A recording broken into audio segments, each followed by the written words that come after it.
Pointer की बात करें, अगर मैंने ऐसा लिखा INTJ या फिर इसके लिए मैं यहाँ पे लिखता हूँ INTX, इससे क्या होगा, एक्स नाम का ब्लॉक के लिए मेमोरी एलोकेट होगी, उसका नाम एक्स होगा, उसका एक एड्रेस होगा 2000 या कुछ ऐसा मान लेते हैं 6 ट्रिपल 2 0 2 4।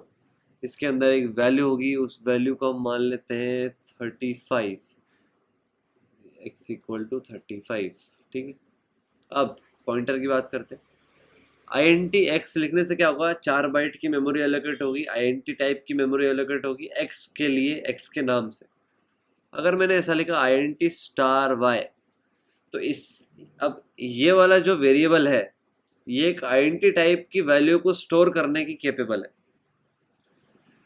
अगर INT*y लिखा तो ये जो वेरिएबल है इसका नाम y होगा, और ये किस टाइप की वैल्यू सेव कर सकता है, तो this is capable to store address of INT type variable. तो ये एक INT टाइप के वेरिएबल का एड्रेस स्टोर कर सकता है y नाम का वेरिएबल। ठीक है,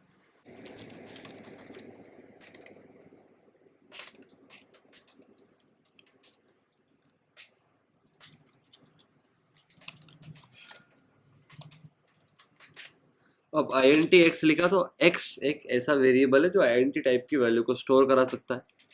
INT*y लिखा तो y एक ऐसा टाइप का वेरिएबल है जो INT टाइप के एड्रेस को स्टोर करा सकता है।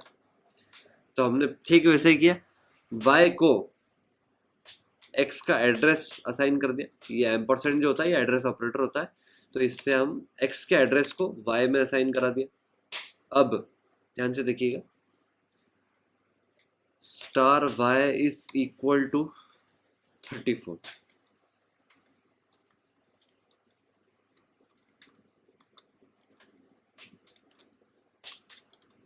अभी समझा रहा हूँ, एक सेकेंड। हाँ, y के अंदर x का एड्रेस आ गया है। ठीक है, अब *y इस लाइन को ऐसे पढ़ते हैं, आप ऐसे याद रख लीजिए इसको। y जिसको पॉइंट कर रहा है उसको 34 असाइन कर दो। इसको ऐसे पढ़ेंगे, y जिसको पॉइंट कर रहा है उसको 34 असाइन कर दो। y में x का एड्रेस असाइन हुआ। ये आपको ऐसे कैसे स्टेटमेंट लिखना है आपकी कॉपी में, तो इस स्टेटमेंट को एक बार अच्छे डिस्कस करते हैं। *y इज इक्वल टू 34, इसका मतलब कि y जिसको पॉइंट कर रहा है उसकी वैल्यू 34 सेट हो जाए। तो y किसको पॉइंट कर रहा है, y उसको पॉइंट करेगा जिसका उसमें एड्रेस है। तो y में किसका एड्रेस है, x का एड्रेस है। तो y जिसको पॉइंट कर रहा है उसकी वैल्यू 34 सेट कर दो, तो इससे x की वैल्यू 34 सेट हो जाएगी।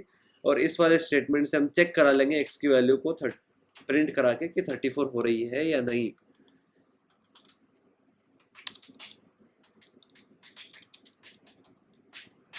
*34 प्रिंट हो गया। *y के अंदर अगर मैं यहाँ पे 345 लिख दूँ फिर कंपाइल करूँ तो 345 प्रिंट होगा, कोई दिक्कत वाली बात नहीं। अब ये हुई पॉइंटर की बात। अब पॉइंटर मतलब कि एक ऐसा वेरिएबल जो कि दूसरे वेरिएबल के एड्रेस को स्टोर कर सकता है और उसके बेस पे उसमें चेंजेस कर सकता है। पीछे जाके आप वो कोड पूरा ऐसा कैसा लिख लीजिए, वो जो मैंने कमेंट करे थे डबल स्लैश करके एंड में लाइन के, वो भी लिख लीजिए। आगे डिस्कस करते हैं। आप आगे क्या डिस्कस करने वाले थे हम, अभी फिलहाल क्रोम का काम नहीं है, नोट पे जाएंगे। आगे क्या डिस्कस करने वाले थे, स्ट्रक्चर हो गया, पॉइंटर हो गया। हाँ, अब स्ट्रक्चर और पॉइंटर का एक कॉम्बिनेशन, मतलब कि रेफरेंस ऑपरेटर सिखाना मुझे आपको, तो उसको देखते हैं। #include stdio.h मेन फंक्शन से पहले।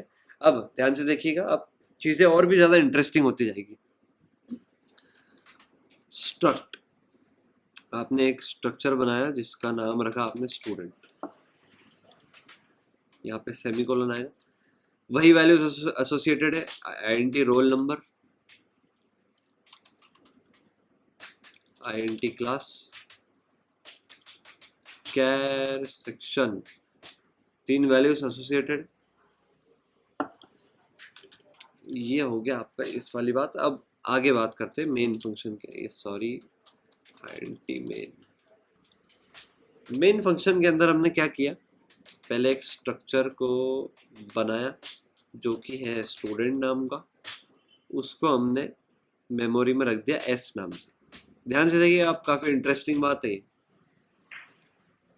स्टूडेंट नाम का एक स्ट्रक्चर बनाया, उसमें रोल नंबर, क्लास और सेक्शन, 3 चीजें हैं। अभी हमने थोड़ी देर पहले स्ट्रक्चर को डिस्कस करा। अब स्ट्रक्ट स्टूडेंट एस, इससे एक एस नाम का स्ट्रक्चर बन जाएगा जिसके अंदर ये 3 वैल्यूज रहेगी। अब मैंने एक पॉइंटर डिक्लेयर करा स्ट्रक्ट स्टूडेंट नाम का, स्टार से पॉइंटर को डिक्लेयर किया जाता है। एक्स नाम का एक पॉइंटर है, एक्स के अंदर एस का एड्रेस है, क्योंकि ये जो स्ट्रक्ट स्टूडेंट टाइप का पॉइंटर है, ये स्ट्रक्ट स्टूडेंट टाइप के वेरिएबल मतलब स्ट्रक्ट स्टूडेंट के ही एड्रेस को स्टोर करा सकता है।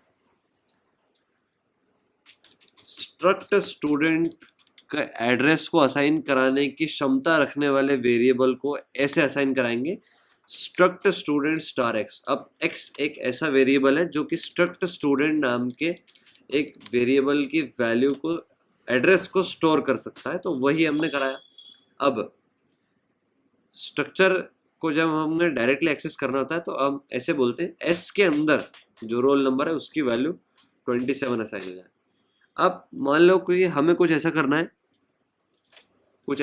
है कि हम इस एस नाम के स्ट्रक्चर को एक्स के थ्रू एक्सेस करें, तो हम क्या करेंगे, तो एक्स जिसको पॉइंट कर रहा है उसके रोल नंबर को 35 असाइन कर दो, 34 असाइन कर दो। फिर एक्स जिसको पॉइंट कर रहा है उसकी क्लास को 12th असाइन कर दो। यहाँ पे मैं ब्रैकेट इसलिए यूज किए क्योंकि वो क्लैरिटी रहती है, जो कि स्टार एक्स अलग है और ये वाला डॉट अलग है, नहीं तो कंफ्यूजन क्रिएट होता है। एक्स जिसको पॉइंट कर रहा है उस स्ट्रक्चर के अंदर जो रोल नंबर है उसकी वैल्यू 34 असाइन कर दो। एक्स किसको पॉइंट कर रहा है, तो एक्स के अंदर जिसका एड्रेस है, एक्स के अंदर किसका एड्रेस है, एक्स के अंदर एस नाम के एक स्ट्रक्चर का एड्रेस है। ठीक है, अब एक बार हम क्या करेंगे, एक बार हम प्रिंट करा लेंगे वैल्यू को, print F %d is the class, sorry is the roll number and class is %d backslash n। पहले वाले %d की जगह पे s डॉट रोल नंबर, दूसरे वाले की जगह पे s डॉट क्लास।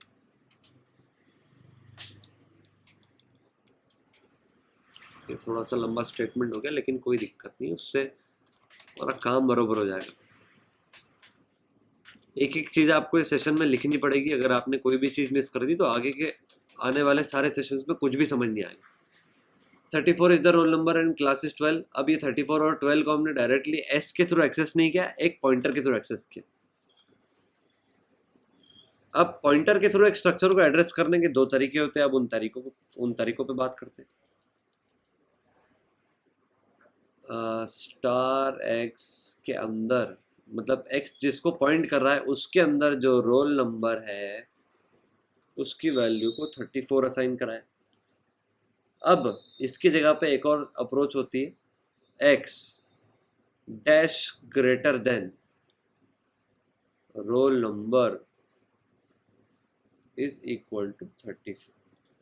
इन दोनों स्टेटमेंट से बिल्कुल सेम काम परफॉर्म होगा। डैश ग्रेटर देन को बोलते हैं रेफरेंस ऑपरेटर।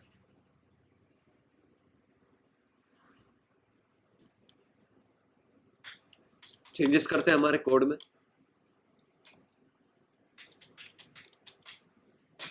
एक्स जिसको पॉइंट कर रहा है उसके अंदर जो रोल नंबर है उसकी वैल्यू 34 असाइन कर दो। एक्स जिसको पॉइंट कर रहा है उसके अंदर जो क्लास है उस क्लास को 10th असाइन करा दो और डायरेक्टली प्रिंट करा दिया।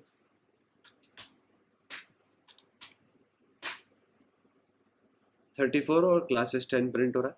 आपको क्या करना है, वीडियो में पीछे जाना है।